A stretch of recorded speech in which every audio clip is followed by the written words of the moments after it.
my cause. I will travel across the land, searching far and wide.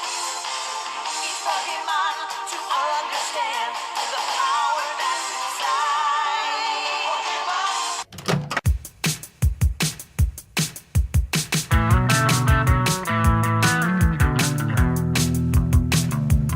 Hi, I'm Chanel. I'm a recent college graduate, physics teacher in training, knitter, and spinner in New Jersey. So welcome to episode 13 of the Piper Nell podcast, which is my little chatty show about knitting, spinning, growing up, and learning. Sometimes learning things the hard way. I hope I'm not looking too sweaty. It's kind of humid, just like this weekend. And the sun's shining in through the window, but since I'm facing the window, there's a nice breeze coming through, so hopefully it won't get too gross. If I do get gross, then I am going to, just pause the video, wipe off, and get right back. So you can find me on Instagram and Ravelry, both as Piper Nell, Pipernell. There's also a Ravelry group for this podcast that's called the Piper Nell Podcast, and that's where I post all of my show notes. There's some chatter, there's where I post my Cal threads, so check it out. And don't forget to join, like this video if you do like it, be honest, and subscribe. And so, in lucky number episode 13, we're going to talk about there's some Cal updates. I have quite a lot of knitting, I have some spinning, and actually yarn acquisitions for once. I don't always get yarn acquisitions as someone who's on a budget. But did I? Oh, we'll get to it. And then I have some chatty things, life updates, what's been going on with me. Also, the On My Radar section, which is where I focus on one thing that's been affecting me, or reading, or in this case, playing, because I'm playing Pokemon Go. So it's really fun. I'm already addicted.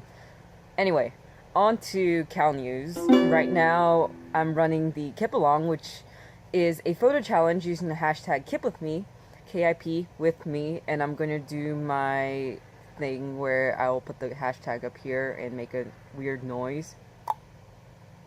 So, to enter the photo challenge, all you have to do is submit a picture of you knitting, crocheting, crafting in public on Instagram and Ravelry. You can get an entry for each picture on both sites. Check out the Cal thread for more info. And we're up to 50 entries, which is more than I thought I would ever get. And it's awesome. I want to give a shout out to Aldona, who's from Lithuania. And I kind of found her on Instagram because I've been crawling the knitting in public hashtag, and I saw her picture knitting on the subway, and her handle on Instagram is woolhome with an underscore between the two words, and she's Aldi on Ravelry, and she also has a podcast of her own, the Woolhome podcast, and so I watched a couple of her episodes. She's super nice. She has awesome projects, and yeah, she entered, but also did the bonus entry where she shares the Cal, the original Cal photo that I posted on Instagram. And yeah, so just wanted to give her a shout out for all of her awesome projects and for helping me promote this Cal. Thanks so much, Aldi. Really onto knitting this time. And I have one FO for once. So I finished the Jaywalker socks that I was working on. Here they are. And so the yarn is Opal Sweet and Spicy, the third in the series. So Sweet and Spicy 3 in saffron. And I used US size 1 or 2.25 millimeter needles. And I always do 2 at a time magic loop, but for the first time I used a Knit Picks needle. I usually use ChowGoo, and a 47-inch cable. And yeah, it felt pretty similar to just using my 40-inch ChowGoos. The Knit Picks, I found that the join between the needle and the cable wasn't super smooth. I did have to kind of like push the stitches over the join, but it really wasn't too bad, and I got used to it after a while. And the extra 7 inches of cable, I felt like the Knit Picks cable was a little floppier than ChowGoo. and sometimes it would kind of get in the way or like wrap around the sock because I did these toe up, and by the time you're at near the end of the sock, you have quite a lot of length hanging off your needles. And so if I like pulled in the cable sometimes get looped around. That'd be a little annoying, but you know, it went fine. So some technique talk here. For the heel, okay, lots of technique notes for these socks. So the pattern, as I said, is Jaywalker socks by Grumperina, but I used someone's notes. It's published also as a pattern, a free pattern on Ravelry. I can't remember the username, but it will be in the show notes. So read the show notes. I make them pretty detailed. So this person had created a toe-up modification of the Jaywalkers.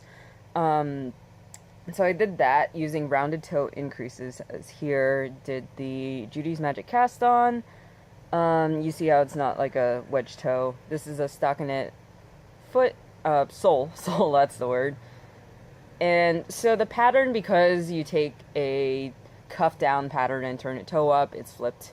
But that's totally fine. I really like how, I just really like how the pattern plays with self-striping yarn. And so when I got to the heel, so one of the complaints I've heard about the pattern is that it can be a little tight because you formed the zigzags using increases and decreases, so your fabric ends up being on the bias. So you see it doesn't have a lot of give, so you really have to watch your gauge and knit the size that just fits your foot circumference. And a lot of people mentioned that it was hard to get their heel through the sock. So what I did was, before I started the foot, you can kind of see the little triangle here. I did a couple of increases to kind of create a mini gusset. And then I did a fish lips kiss heel, which is just a short row heel, a variant on a short row heel, across all of my increased total of stitches. So as a consequence, it created a pretty deep heel, and almost a little too deep. These socks are a little loose on me, but that's fine because they're going to be winter socks, and I can always double layer socks. That'll be fine, and my feet will be extra toasty, which will be good because this will be my first real winter in New Jersey. Yeah, I made the smallest size of the sock, and I think even with that, the total stitch count when you get to the leg is 76 stitches. For reference, I normally knit 56 or 60 stitches. The last vanilla sock I knit was 60 stitches round on a size 1. So this, it doesn't have a lot of stretch, but it still fits about this. It's a little looser than socks I've knit, but it's about the same. Anyway, that was a lot of technique geekery there. Oh, one more.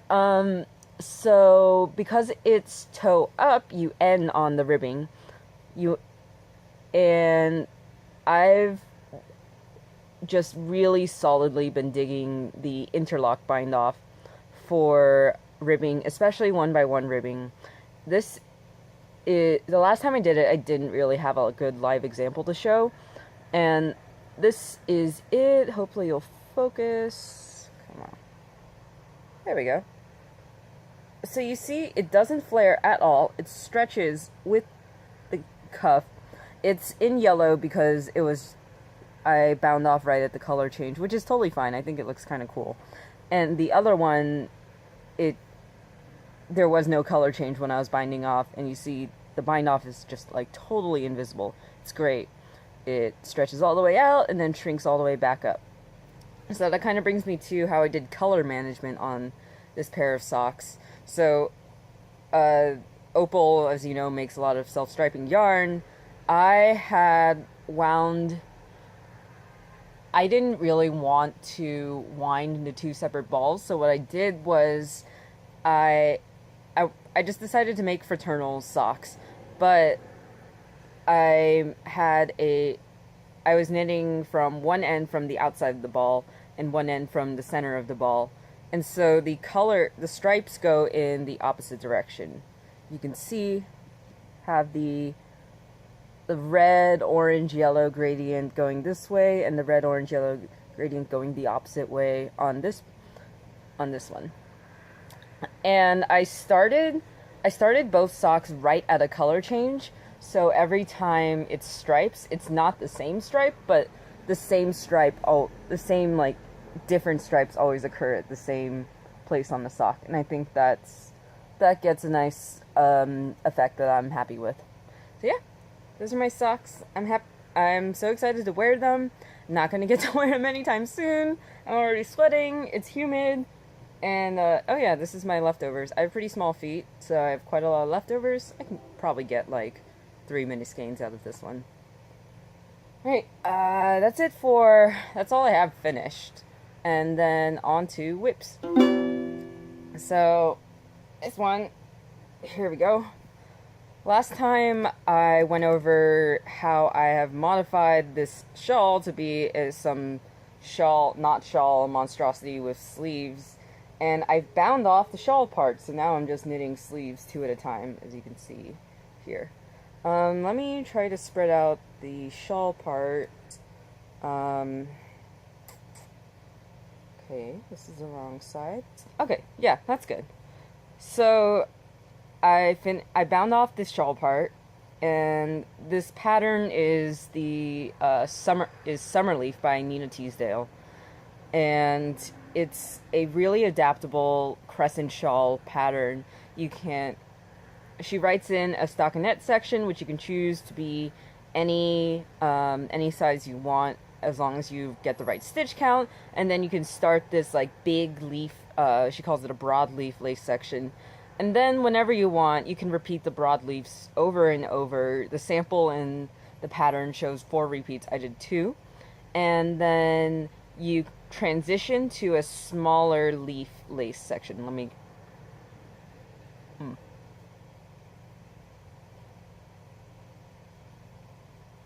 Yeah, and I'm using US 7 needles, and this yarn is Madeline Tosh Merino Cashmere Nylon 80-10-10. It's so soft. I do this every time I touch it. It's just so soft. But yeah, it's a fingering weight. It's a fingering weight yarn, and US 7 is usually way bigger than the needles I normally use for fingering weight shawls, but it's been fine. I like the openness of the fabric. It doesn't feel that much more dense than when I normally knit on US 5s. So anyway, yeah, that's basically it. Now I'm on 2 at a time magic loop sleeves. It's going to be stockinette for a while. I plan to add some like little portion of the lace onto like kind of the back elbow part of the sleeve. So this shawl hybrid thing, which I'm calling the sliver leaf shawl thing, is for a cousin of mine. And I asked her what length of sleeve she'd prefer, and she said 3/4 length. So I'm thinking like about here, like maybe an inch of ribbing, but then some sort of like lace, like elbow patch would be pretty cool. So yeah, that's to come. One question I have is I think I'm binding off too tightly. My bind off like barely can stretch out all the way with the lace. And I thought that because I'm working with like size 7 needles, I would bind off more tightly, more loosely, but I don't know. Does anyone have any tips for binding off more loosely besides just like sizing up needles? Because I bound off with US 9 needles, so I'm not sure. Maybe I just didn't size up enough, or is there something that I should do technique wise to get a looser bind off? Yeah, let me know, please. So, yeah, that's it from my sliver leaf shawl. Okay, next whip is something I've been kind of teasing for a while, and I finally have the yarn for it, which I'll actually show in my acquisitions, but I just started knitting on this afternoon, and it's already really far along, because for for the first time in, I feel like a long time, I'm knitting with something that's not fingering weight, so it's just going so quickly. I did this in like 2 hours, less like 1.5 hours. So a friend of mine commissioned me to make a set of puppets for her. 3 puppets, and she described them as just like do whatever, make them colorful and playful and cute. And so this is the first one. And what I did was I found someone destashing a huge bag of yarn scraps and of all sorts of different colors, and I'm like, perfect, I'm just gonna buy that bag and then do whatever. And I really feel like this kind of project is going to be really fun for me, because I get to see how big my bag of knitting tricks is and just kind of make things up as I go. So yeah, I jumped into this without really any plan, except maybe how I do the shaping. So this, let me put this on. So this is how the puppet works. I knit it from the bottom cuff. I'm basically knitting a sock with a really deep heel. This is the heel. I mean, you know how you use sock puppets. So, so I started with a 1x1 rib here. This is with some like spiral plied boucle feeling yarn. It feels like a little cottony. And then I just moved on to a stripe with green and white acrylic yarn doubled, and so it's like thicker here. Did some texture with the stripes, and then when I got to a good length of the puppet arm, I basically just started knitting a heel flap in garter stitch because I didn't want to purl. And when I got about an inch of a heel flap, then I just did a short row heel. So that puts me, now I'm knitting, so I knit up here, back and forth, back and forth, back and forth, short row, short row, short row, and then when you short row down here, then you have this little cap. And then I knit in the flat, but at each side I joined onto the flat that I had created. And so once I got there, now I could knit in a round, except I didn't want to knit in a round. I wanted to continue this pink, so now I'm basically doing my own little improvised version of intarsia in the round, even though I've never done intarsia. I'm just like, what do I need to do to take 2 pieces of knitting flat and join them at the edges, or twist the yarns while I'm handling them so that they will be stuck at the edges. So yeah, that's where I am right now. I have no clue what I'm going to do for eyes, no clue what I'm going to do for like ears or something. If anyone has any ideas for how to do eyes, I'm actually not really sure about that. I don't really want to buy like eyes for it or something. Is there any way I could like crochet little tiny balls with white yarn and make eyes that kind of like stick on top here? I don't know. Or I don't have any buttons. I would love, actually, it'd be pretty fun for me to like go thrifting and scavenge for buttons. But yeah, I'm really open to any suggestions for eyes. I don't know, maybe on the side here. I think like on the top looking, kind of get this like frog snake-like character going on. But yeah, I'm not even basing them off of animals. I'm just kind of picking a color combination with the yarn and going. And you'll see more of this yarn later. So this is puppet number 1. I'm using US 5 needles, and you can see it's magic loop. I am definitely a magic looper with socks, so when I knit something that is very sock-like, I'm going to use magic loop. That's all I have for knitting. Let's move on to spinning. So, making good progress on the 2 braids from Sheldrake Hill woolens, and so this first skein I have to show is that I've been calling Wool Gems, and it's 100% merino, and it was just so fun to spin. I ended up doing a 2-ply, so I fractal spun this, divided the braid in half, and then divided one of the braids in half again, so I got 1/2 and then 2/4 of the braid. And so I spun up each half, and then got 2 separate balls of singles and then plied those together, I had a little bit left over, since, you know, they weren't quite even. Since I'm still a fairly new spinner, they, not, I'm not really getting, like, consistent length out of it. But I am working on balance. This skein's pretty balanced. It's not perfectly balanced, but, I haven't washed it yet. So yeah, this is it. I really like how the colors run into each other, and how there's a lot of barber pulling going on, but then the barber pulling turns into very complementary colors, and then you have very contrasting colors. I really like this. Also, because it's merino, it's super soft. And let me roll this back up. I realize I don't have the equipment for washing a skein of hand spun, or really anything. So I need to get a tub for laundry anyway, so I'm waiting on a tub. And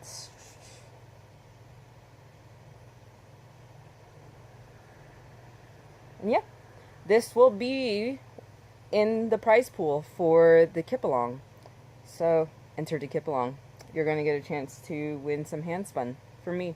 Next, is what I mentioned. I had leftovers. So this is what I did with the leftovers. It was actually from the half of the braid, so the thicker half, that meant that I had longer color runs, and so it's like, great. I've been wanting to learn how to chain ply with a drop spindle. That's all I do, drop spindle spinning, because I don't have the funds for a wheel yet, someday.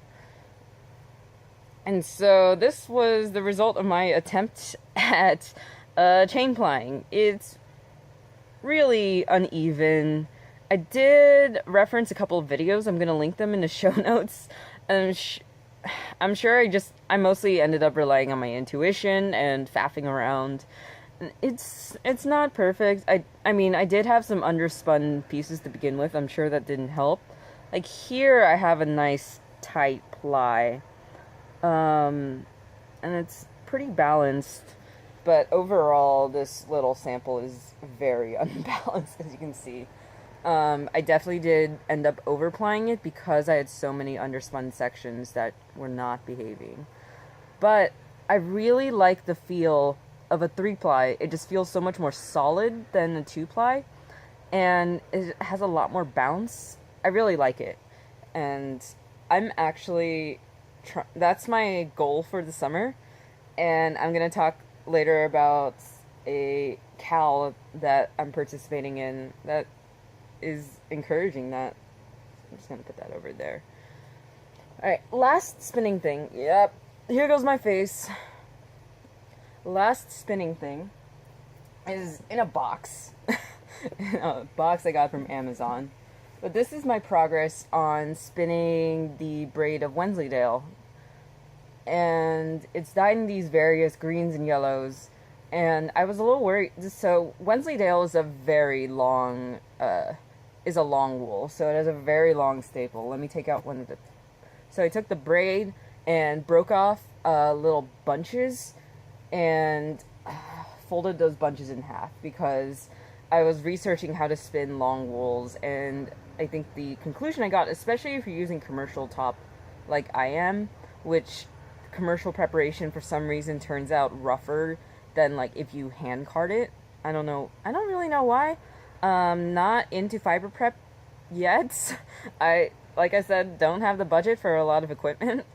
So this is one of the bunches of wool I pulled off, and so this is the entire staple length. Like, look at that. That's longer than my arm.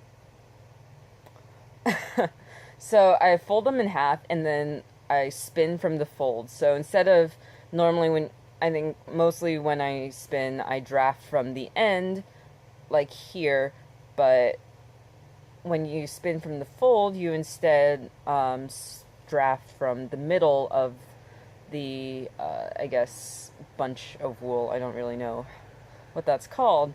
And so the single I'm getting so far, because it's such a long staple, it's really easy to spin. Like, you could just draft out the fiber and spin really finely. So this is what I have so far.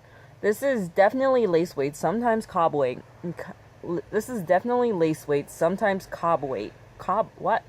Cobweb weight. And the reason why I tried chain plying on the Wool Gems remnant is because I saw the colors of the Wensleydale braid, and I thought I really wanted to keep those colors together, so I thought I would chain ply it.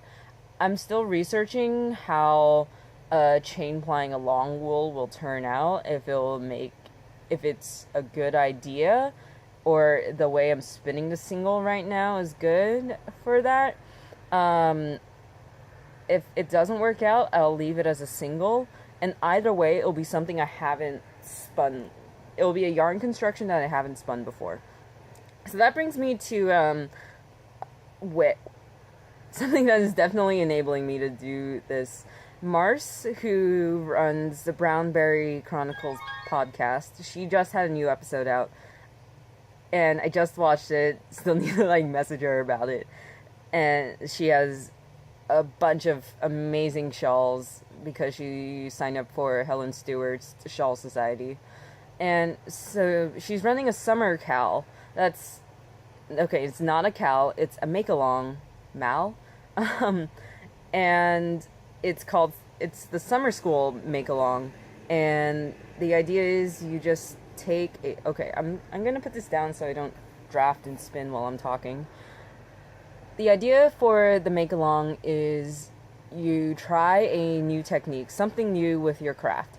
And so I'm entering with this spinning project. No matter what happens, what I do with the single, if I chain ply it or leave it as a single, it's going to be something new. This is already something very new. So yeah, that's it. This in the box right here is only actually half the braid. I have the other half sitting on my shelf there, but when you separate out the braid, I fluffed it up and it's just so fluffy that I don't want to deal with all of the braid in the box at once, so half the braid right now is perfectly fine. And I might just end up spinning half the braid and doing something else with the other half. Anyway, so that moves me on to acquisitions. I mentioned earlier that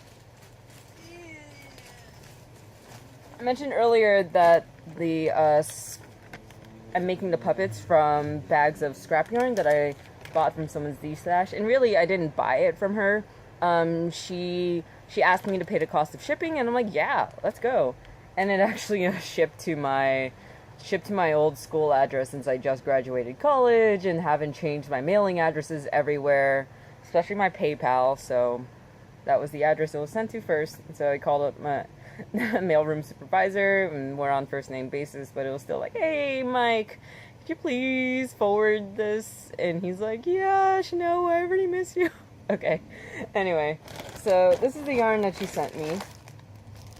It didn't come like this. I separated it out into white yarn and then colorful yarn because I realized once I looked at the yarn she sent me, there was a lot of white, and I don't want to use up a bunch of the colors and then have a bunch of white yarn left over, which is all sorts of different textures, and not really know what to do with it. Though I can think of some cool textural project.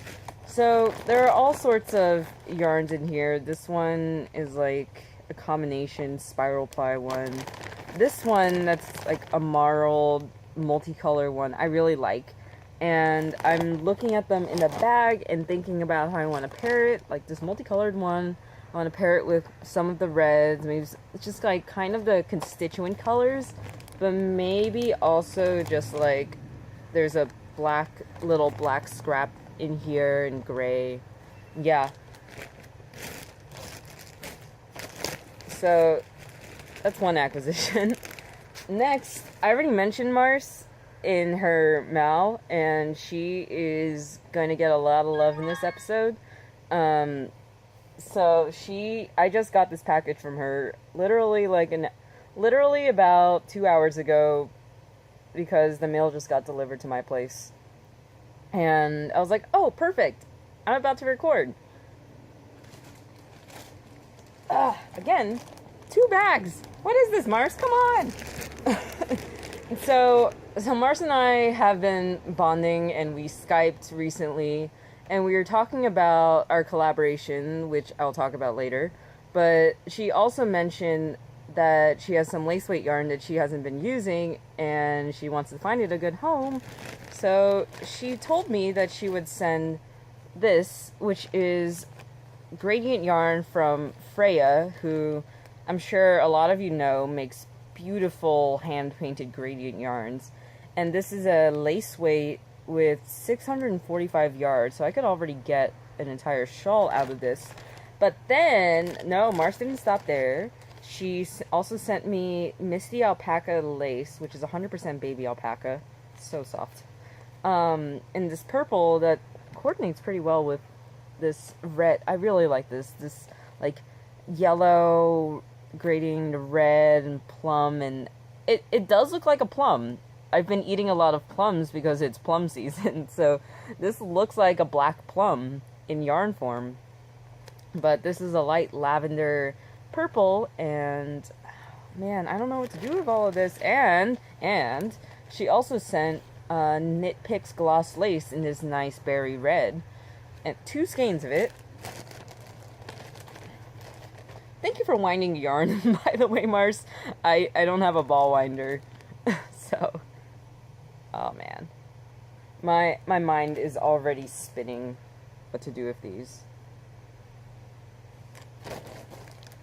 And then this, she didn't stop there. So this is also Knit Picks gloss lace.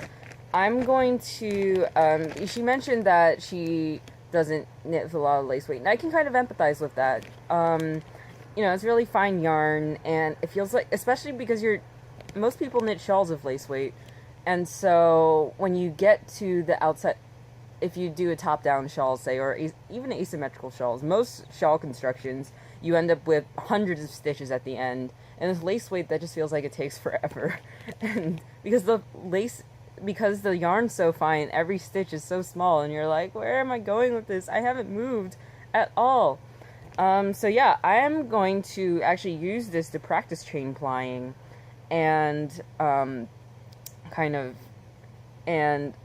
chain ply it on itself, and then send it back to her. And this should make something between like a fingering and sport weight. When you triple a lace weight, this is a kind of puffy lace weight, more puffy than I've seen. But yeah, thanks so much, Marce.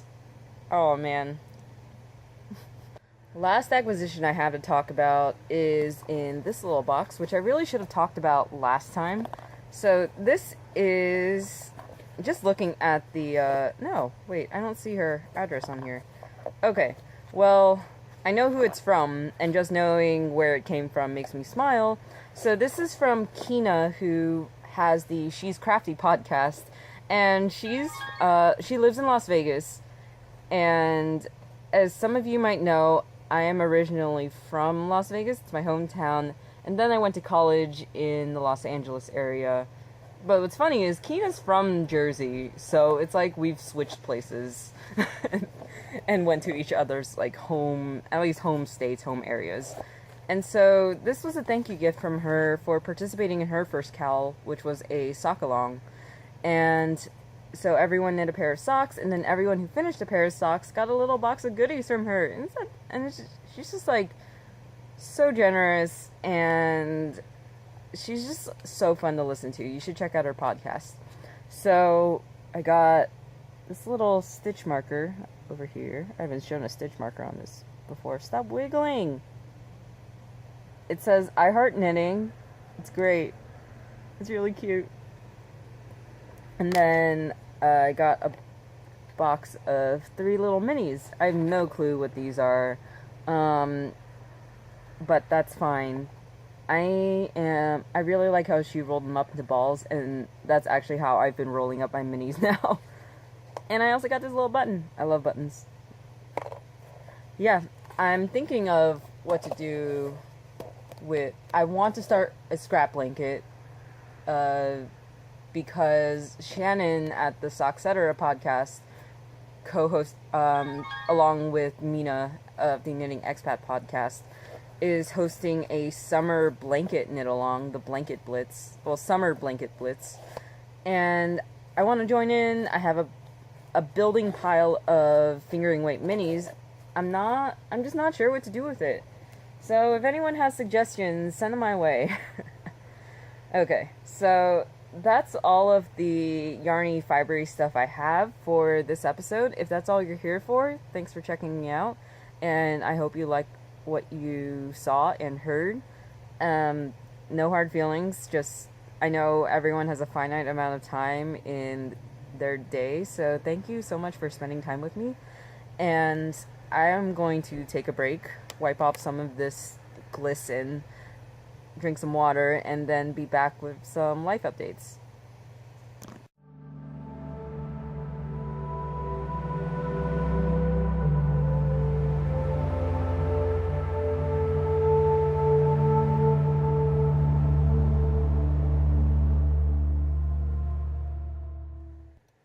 Hello again. Well, it's kind of getting dark, so, and I'm getting hungry, so I'm gonna try to speed through these next couple of sections, or as much as I can, without sacrificing my normal speaking pace. So, life updates. A lot has happened. I've mentioned that I am a teacher in training, so I had to take the praxis exams to get my teaching certification, though that's not coming for like another year. Just had to get it out of the way. And I just hate standardized tests. I had to take the GRE a few months ago because I thought I would be applying to grad schools, or like grad schools in physics, for a PhD instead of going into a teaching program. So I took both the physics GRE and the general GRE.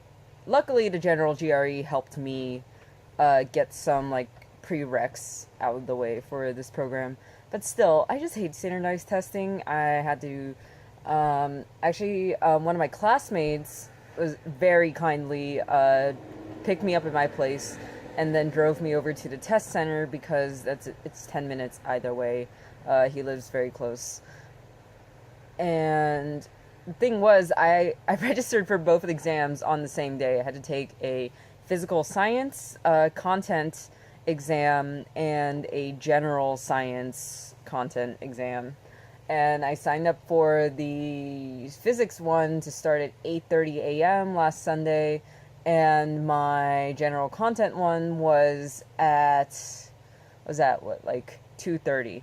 So each exam is 2 hours, so I had 4 hours between the exams. So what I did was I ended up walking 2 towns away because I've been learning that the cities, towns, boroughs, whatever in Jersey are super small. There's a term for it called boroughitis, according to my friend. And so I ended up like walking 2.5 miles and going through 2 towns in the process, to get to a Panera Bread where I ate lunch and just kind of crammed for my exam in the afternoon, though I didn't do that much cramming and I ended up knitting on my socks. So, yeah, that was it. It's done. It's over. You get your score, at least for the exams I took, you get your scores right away, and with the curve, or at least your estimated scores, and you can look up what the passing threshold has been in the past, and I'm well over, so I'm good. I'm done with those. And so more on the teaching, on the fellowship program. So part of it is I've been taking classes, but now one of those classes is over, and instead of classes is now filled with a teaching internship that's going to run until the beginning of August. And so I just finished. It's been a short week for me. My last day of the week was Wednesday. So I just finished my second week of the internship, but it was my first week teaching in the classroom. The week before, the summer camp that they have us interning at hadn't started yet, so we were helping around the office of the organization that runs the summer camp, just doing a bunch of clerical work, calling the parents to make sure that their kids were coming, and so on. And it's been tough. We've been making lesson plans as our homework in classes, but I mean, I feel like no matter what kind of preparation you do, you just can't really brace yourself for that first experience in the classroom. Speaking as someone who just went through that. Nothing I did could have prepared me for it. I mean, there had been some miscommunications between my fellowship and the organization of the summer camp, and like the summer camp actually turned out to be slightly different in focus than what we were planning on. We were told it was going to be like a STEM summer camp throughout. Sorry, my screen just went a little dark, and that's why my face just went dark. The sun setting, so I really should be wrapping up. It's past 7. Where was I? Miscommunication between fellowship and organization. So the summer camp is actually focused on civic engagement and getting middle school age kids involved with like issues that affect their neighborhood and community, which is really cool. But what we were told during our classes while we were making lesson plans that we intended to bring into the classroom that we would be doing our internship at, we were told that it was going to be a STEM, science, technology, engineering, and math summer camp. And the two themes are pretty related, especially with our program, which really emphasizes teaching STEM for social justice, which is why I chose the fellowship program. But that, like, communication, so we had to chuck most of our lesson plans and redo them, keeping the core content, but rearranging a lot of it because now we had a lot less time than we planned for in the day focused on science and math. So that was tough, but I feel like even if that didn't occur and we knew from right at the start that it was a civic engagement summer camp, I would not have been prepared for going into the classroom and actually interacting with kids. It's been tough. I definitely I had a real panic attack. I'm not saying it just to say it. I do have a chronic anxiety disorder, and I have real panic attacks. Had a panic attack, like, during my first day there because we were taking them out to do some team building exercise, and the kids didn't want to do it. I don't blame them. It's summer, but they're stuck in this, like, camp that's indoors, and I just couldn't really handle it. They were really rowdy. They're really fun, smart kids, but it was a lot to handle for my first day, and so I had a panic attack, and I just needed to go outside and cry, basically. I ended up moving from, like, the outside of the gym doors to, like, the inside of a stairwell because it was more secluded, and I really didn't want, like, the students to see me, and that's something I really have to learn how to deal with as I continue in teaching, is that when I'm a student, I feel like when I express my pain and my panic or depression, that's not appropriate. Like, it's still stigmatized, today, but it's more constructive and is more effective at breaking down stigmas when I am a student in that, in this power dynamic. When I'm a teacher, there's some lessons to be learned about, like, showing, like, my students that it's okay to be honest and vulnerable about your suffering, but it's also, like, since I was so new, I didn't know if that would, like, hurt their perception of me and how much they would respect me. I don't know. I keep telling myself it's just the beginning, I have a lot of time. Also, it's just the summer, like, I'm probably never going to see these kids after the internship, and I'm not, like, messing up their grades or anything if I screw up, so, yeah. The next day, because I still had kind of, like, lingering effects of that earlier panic attack, the next morning when I woke up, I immediately was in a panic, and in fact, like, I was just kind of frozen in my desk chair, and I couldn't get to the train, so I was late to work by an hour because I had to take the next train. Yeah, it's been rough. And then that day, so when I say we, it's the teaching team in that classroom, and it's me, my teaching partner, who's also a fellow in my program, and then a teacher who works at the school normally during the school year. And so it's a team of 3, and she's way more experienced. In fact, she's had most of these kids during the school year. So she knows them really well and knows like what works for them, what makes them tick, what pushes their buttons, like what releases their buttons. And my partner and I just haven't learned that yet. So when she left us to go on her lunch break, we were kind of continuing an earlier activity in the morning, and we just lost control. And they were not interested in the activity. They just like got up and started not doing. They just didn't want to do it, and we didn't know what to do. And yeah, but it's been a process. We told the school assigned teacher that happened. We had a really long conversation with like, yeah, we haven't been the best about communicating our lesson plans and stuff, so she didn't know how to help us. We didn't know what she was planning, so we're working on that. It's all a work in progress.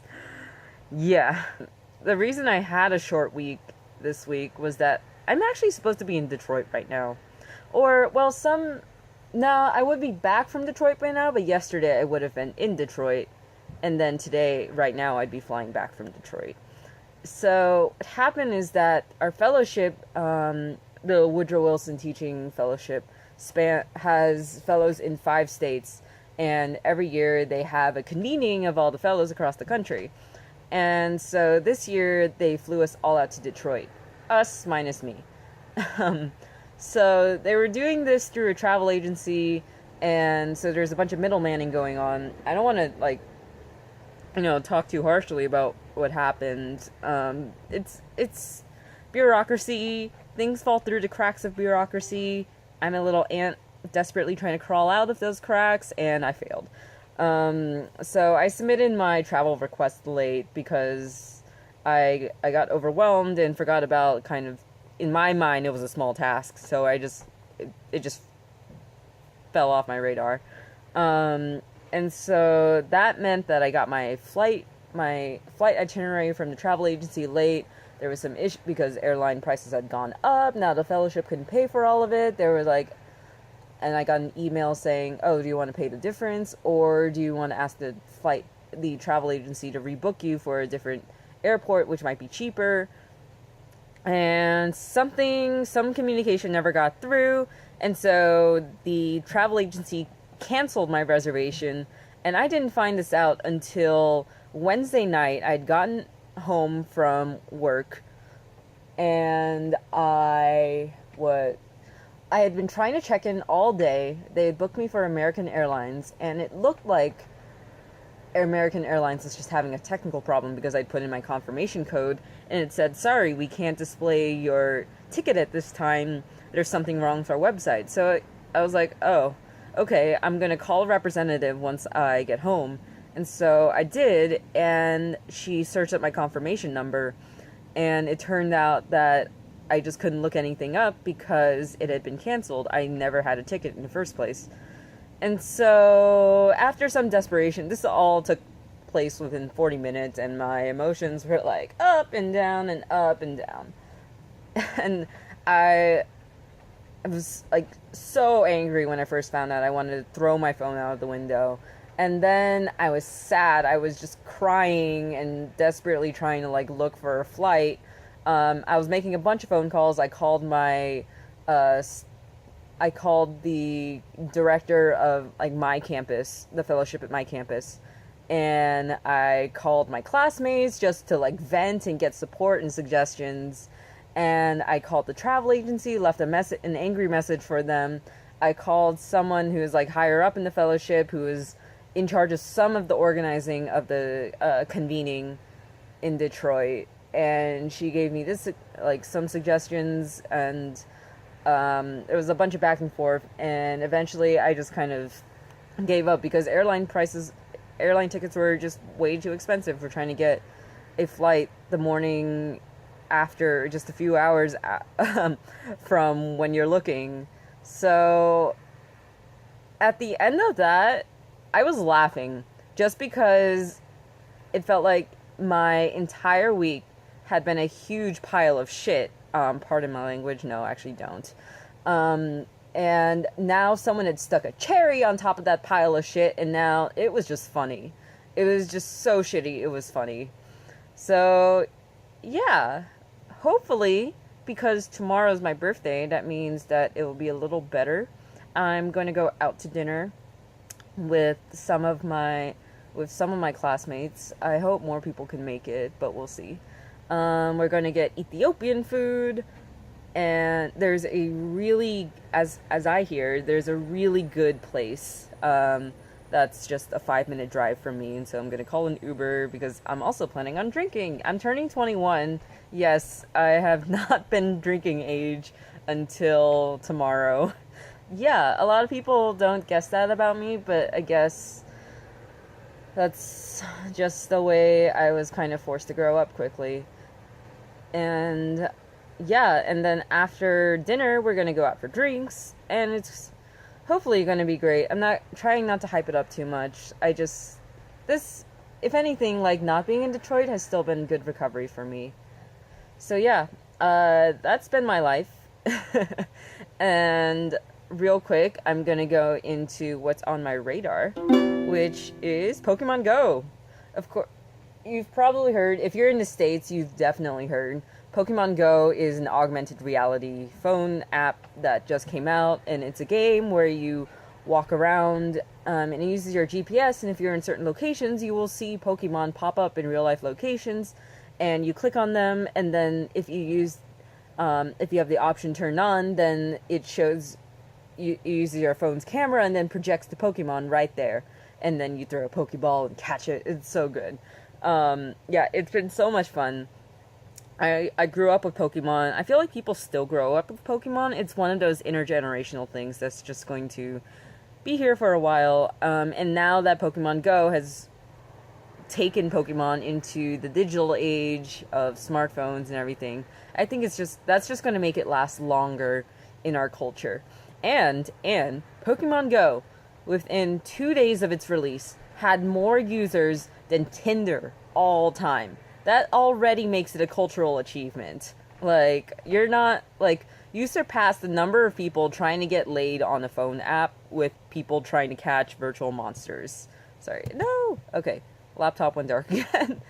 So yeah, it's been fun. I've been walking around a lot more, catching a lot of Pokemon. Because I'm mostly walking from my place to the train station, from the train station to work, I get a very limited selection of Pokemon. Sometimes I'll walk around the campus and there are a lot of Pokestops where you can get power-ups. But, so yeah, I have a lot of, like, grass types, normal types, bug types, lots and lots of Weedles. They're everywhere. Quite a lot of Caterpies, Spearows, Pidgeys, and I've gotten, like, just kind of weird one-offs, like, Magnemite, for some reason, showed up on campus, and I haven't seen one since. A couple of Clefairies, a couple of Jigglypuffs. Yeah, it's been fun. They only have a very limited selection for now. I hope they put in, like, the, like Pokemon from later games. My house is actually, like, half a block from a cemetery, and so later tonight I'm gonna go out and see if there are ghost Pokemon wandering around. Because I walked to the corner before and gotten the Ghastly, so I wonder if I, like, go more into the cemetery, if I'll get more ghost Pokemon. That'd be cool. So yeah, I mean, Pokemon Go has been a really great game, but we all know that nothing is free from politics, and one sobering thing I've been realizing about Pokemon Go is that it does interact with racism and what has been going on in our politics recently, especially in the States with the Black Lives Matter movement. There is an article by a man named Omari Akil titled "Warning: Pokemon Go is a death sentence if you are a black man," because police very commonly racially profile suspects on the street, and if you're a black man, we have lots of cases, especially now, most recently, Alton Sterling and Philando Castile. if a black man has, in many of these cases, you have a black man who has something completely non-threatening in his hand, but officers can jump to a conclusion and open fire on them. And so the article goes into a lot of what the author's experience was like playing Pokemon Go and wandering around with his cell phone open as a black man, and how he has to really minimize himself and be conscious of how suspicious he looks. And that's just, it's very sobering to think about. As an Asian woman who's fairly small, I am pretty non-threatening. I am definitely kind of in the minority in my neighborhood, but it's not, it's more like, and I still look young, and because I look young, people will be like, oh, there's a kid on their phone, like, oh, kids these days. And yeah, I guess thinking about kind of individual actions we can take, beyond, calling for systemic change, is really sit with those automatic judgments that you might make if you see, say, a black dude with a cell phone out, or an Asian woman talking on her phone in another language. We have a lot of those assumptions and thoughts that are conditioned into us from a very young age, and we absorb those messages from media, our parents, adults around us, and as we grow up, they're self-enforcing, and so yeah, really, like, I'm really trying to be conscious of those thoughts and really just counter if you jump to those assumptions. Yeah, that wasn't very coherent, but yeah. Pokemon Go has also been interacting with a different power structure, which is ability. And I mean, Pokemon Go in order for players to really be successful, you have to move around a lot. And so that is posing a problem for people with limited mobility to play. But on a flip side, it really, I've also seen this just anecdotally. A lot of my friends also struggle with mental illness like I do, and for a lot of us, it's been like the most effective thing to get us out of our beds, out of our houses when we're feeling depressed or anxious or just curling up, dissociating. It's been more effective than any talk therapy to get us outside. There's this game with rewards. And so, yeah, it can reinforce structures of racism. Pokemon Go can, reinforce ableist exclusion. It can even address some issues we have in society. But it is a game, and it's what we make of it. So yeah, that's my musing on Pokemon Go. I'm gonna go out to the cemetery tonight and catch some ghost Pokemon. That brings me to last thing I have, which is coming soon, where I'll talk about some things coming up on this podcast. And so I've teased at it before, and now this is the real teaser. Right now, I have the KIPwithme photo challenge running during the summer. That ends August 31st.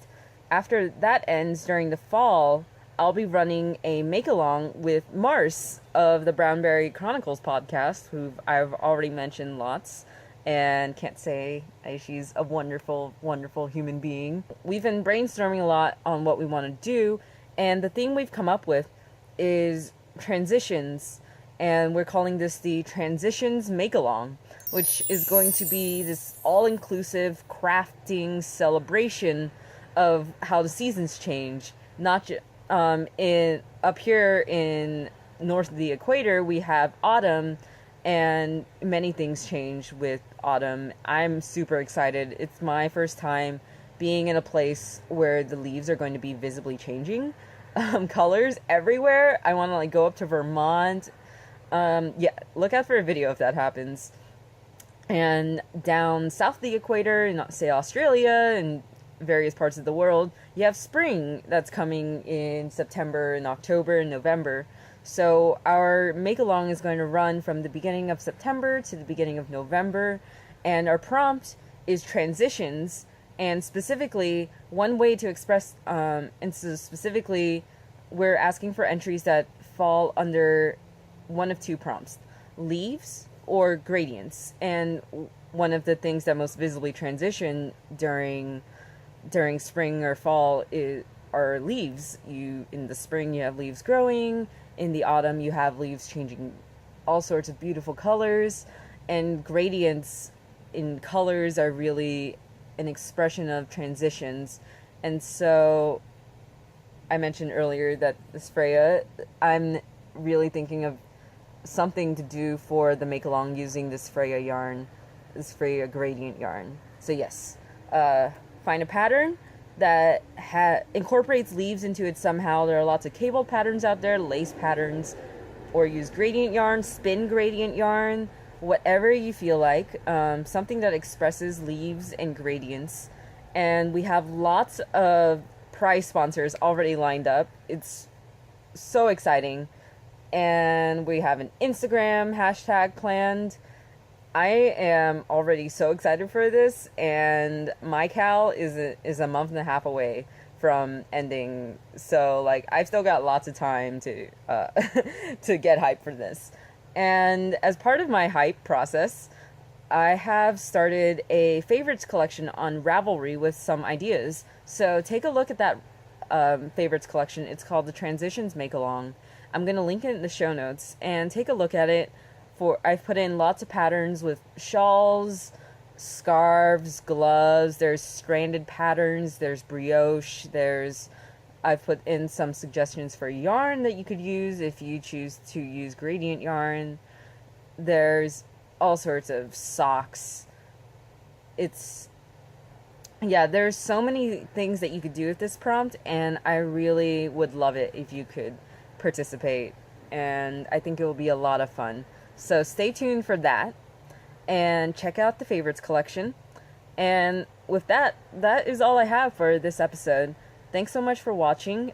If you like this video, give me a thumbs up and subscribe, and head over to the Ravelry group and join the Kip Along. Use hashtag KIPwithme on Instagram with a picture of you crafting in public. And yeah, let me know if you have any questions. If you want to add to the favorites collection, send me your suggestions. Or if you have a bunch and you're like me and you love browsing through loads and loads of patterns in the database, or just the database diving in general, let me know, and I will add you as a contributor to the favorites collection, and you can just add your own stuff. So yeah, I am going to eat dinner now. I'm going to wipe off my sweat, and I will see you when I see you next time. Bye. Happy knitting.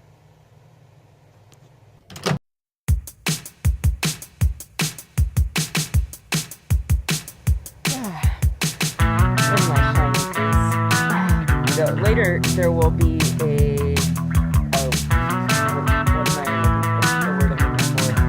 later I'm going to announce